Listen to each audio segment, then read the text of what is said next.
The Indiana Fever will start the 2025 season under new leadership after moving on from Christie sides in the offseason. In November, the Fever reached an agreement with Stephanie White to return to Indiana. White previously coached the Fever in 2015 and 2016, leading the team to 2 consecutive playoff berths and a WNBA Finals appearance in her first season as the team's head coach. 1 month later in December, White brought in player development coach Keith Porter to join her staff in Indiana. Porter served on White's staff with the Connecticut Sun, helping rising star DeJohnai Carrington take home Most Improved Player honors last season. On Monday afternoon, Porter discussed his eventful journey in the WNBA leading up to his position on White's coaching staff in Indiana. "It's a crazy turn of events," Porter said in a conversation with Rachel DeMita.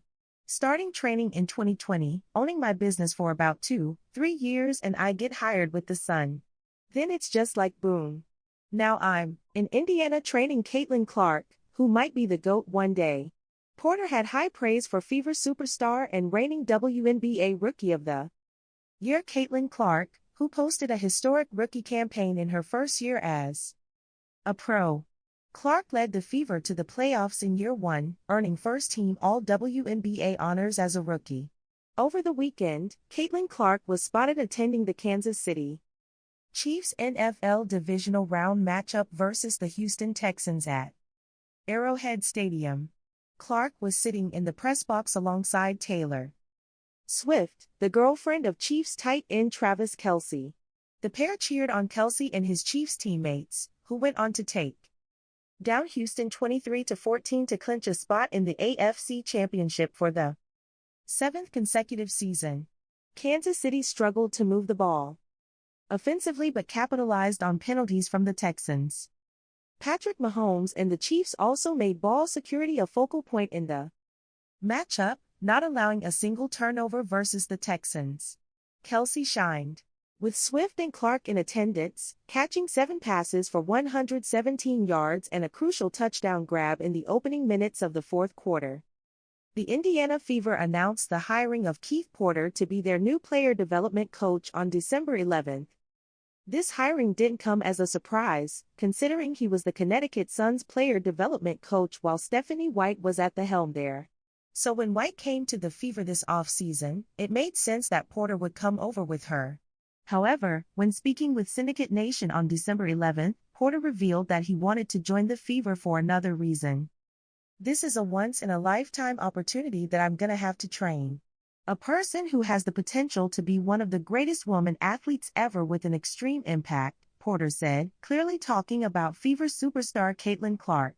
Porter was interviewed by Rachel DeMita on the Courtside Club Interviews show on January 20 and spoke more about what he wants to see from Clark in 2025. "My goals for Caitlin, I just want her to just destroy everything," Porter said, per DeMita's YouTube channel. "I want to give her the extra tools to where how teams used to play her. You can't do that anymore. You can't force her to take these shots. So now what do you do? I just want her to feel super comfortable in every scenario, every coverage, whatever it is, and just destroy teams," he added.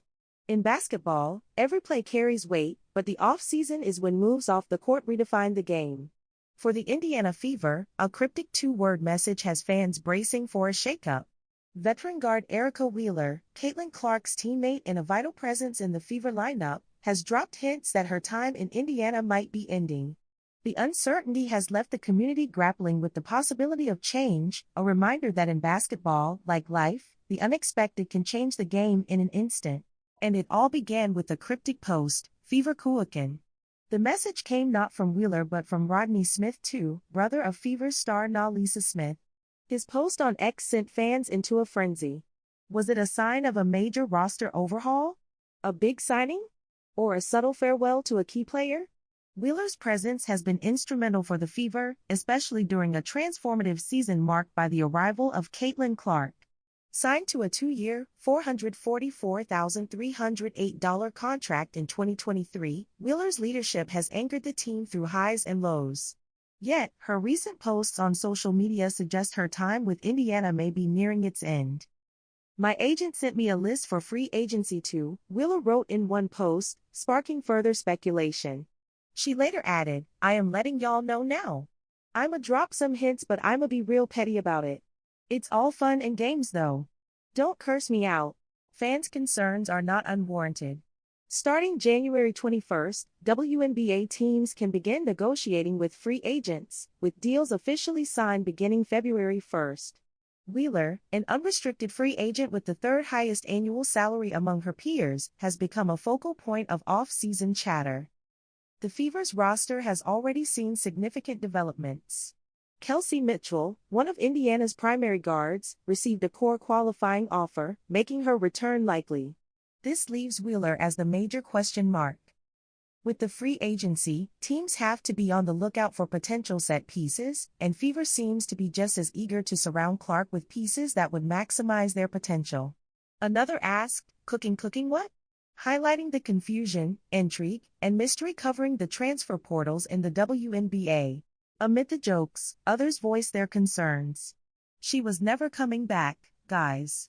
Her contract was up, she's a free agent. They wasn't never going to re-sign her, one fan remarked, seemingly re-signed to Wheeler's departure. While Indiana's management now faces critical decisions that could determine their 2025 championship aspirations, adding top-tier talents like Sato Sabally or Dawana Bonner could bolster their chances, but Wheeler's departure would leave a leadership void. And well, some fans are not exactly thrilled about Sato. If it's Sato, I'm logging out. Nothing against her, but my Aces fan greed is salty. While some comments veer into humor, the underlying tension is palpable. As fans await clarity, the two-word message lingers. Whether it signals an exciting acquisition or a heartbreaking departure, one thing is clear: this offseason is shaping up to be a game-changer for Indiana. In basketball, as in life, every move counts. For the Fever, the next play could either cement their rise or leave them searching for answers. Caitlin Clark is facing UConn in a battle between the top player in women's college basketball and the top team in the sport's history. Apparently, they might have joined forces had both parties showed a little more interest. And it seems each is pointing to the other as the one who wasn't interested enough. The possibility of Clark attending UConn came up earlier this week via a feature on the player by ESPN's Wright Thompson, in which UConn was reported to be her dream school. Clark was reportedly hoping UConn would reach out but never got a visit from legendary head coach Gino Auriemma. Eventually, her recruitment was down to Iowa and Notre Dame, with UConn a conspicuous absence throughout the process. The lack of interest from UConn stung. Honestly, she said, it was more I wanted them to recruit me to say I got recruited. I loved UConn. I think they're the coolest place on earth, and I wanted to say I got recruited by them. They called my AAU coach a few times, but they never talked to my family and never talked to me. It seems kind of curious UConn wouldn't be interested in a point guard who was ranked by ESPN as the number 4 player in the class of 2020. Of course, it's important to remember they already had the commitment of a point guard who was ranked as the number 1 player in the class of 2020, Paige Bueckers, whom Clark faces Friday. As Auriemma told it to CT Insider, they were happy with Bueckers leading the backcourt. He also indicated if Clark was so interested in UConn, she should have reached out to him and made her interest known. Well, there's a lot of kids we didn't recruit and there's a lot of kids who don't want to go to UConn, Auriemma said Tuesday. I committed to Paige Bueckers very, very early, and it would have been silly for me to say to Paige, hey listen, we're going to put you in the backcourt and then I'm going to try really hard to recruit Caitlin Clark. I don't do it that way. Caitlin is obviously a tremendous player, a generational player. But if Caitlin really wanted to come to UConn, she would have called me and said, Coach, I really want to come to UConn. Neither of us lost out. She made the best decision for her and it's worked out great. We made the decision we thought we needed to make. It's tempting to imagine UConn going on another legendary run with both Clark and Bueckers in their backcourt, but it's all hypothetical. It's hard to see Clark becoming the player that has drawn so much attention to women's basketball if she's splitting up ball handling duties, and her success at the non-powerhouse of Iowa is an inextricable part of her legacy. However, it's still wild to remember that Clark and Bueckers were in the same recruiting top 5, and the two Wooden Award winners were joined by Angel Reese, former Most Outstanding Player of the NCAA Tournament, Cameron Brink, another national champion and Naismith Defensive Player of the Year, and Camila Cardozo, the anchor of the undefeated team waiting on the other side of the bracket. Getting just one of those 5 should be good enough. The WNBA free agency officially begins on January 21st, sparking significant anticipation about potential trades. The Indiana Fever, coming off an impressive season led by rookie Caitlin Clark, have a chance to build a formidable team for their upcoming campaign. However, it appears that one of the team's veterans may be departing. The Fever extended a core qualifying offer to Kelsey Mitchell on Thursday. While this doesn't guarantee her return, the team now holds exclusive negotiating rights, and Mitchell is eligible for a Supermax offer, approximately $249,000 for the 2025 season. Meanwhile, guard Erica Wheeler is set to enter free agency as an unrestricted agent, and her recent activity on Threads suggests she may be seeking a new team.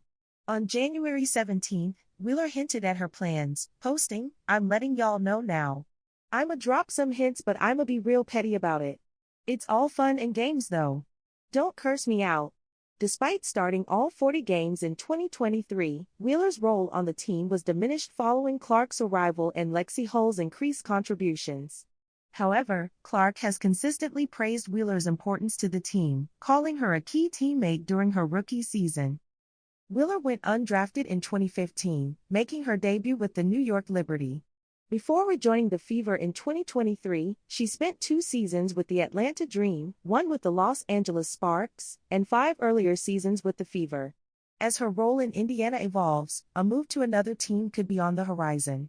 After making the playoffs in 2016, the Fever are aiming even higher for 2025. With rising stars like Caitlin Clark and Aaliyah Boston, combined with Stephanie White's return as head coach, the team is poised to take a significant step forward.